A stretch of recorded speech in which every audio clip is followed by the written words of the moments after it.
verstehe nicht die Leute, die meinen, oh, wenn ich einen TÜV hätte, ich will mich sofort killen, ich will sofort mich umbringen. Ich verstehe es nicht. Die Leute denken, wenn man einen TÜV hat, man fährt so, wie wenn man ein Auto hat. Also wenn du so fährst mit dem TÜV, wie mit dem Auto. Also wenn du so mit dem TÜV fährst. Ah, das ist, da darf ich gar nicht rein.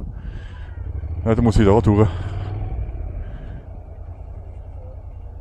Wenn du so mit dem TÜV fährst, wie mit dem Auto, und wenn du mit dem Auto fährst wie eine Sau, dann bist du am ersten Tag, ich sag's dir, Real Talk, dann bist du am ersten Tag weg vom Fenster. Am ersten Tag, in der ersten Minute weg.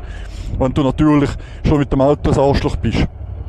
Aber ich muss dir sagen, es gibt immer die Situation, dass du mit dem Auto viel zu nahe auffährst, irgendwas. Aber du hast einfach mit dem Auto eine Pufferzone. Oh Mann, ich muss schalten. Du hast einfach mit dem Auto eine Pufferzone. Du kannst mit dem Auto blöder fahren, ohne dass dir etwas passiert. Mit dem TÜV dreht einfach gar nichts. Da musst du auf alles achten. Da musst du auf alles schauen.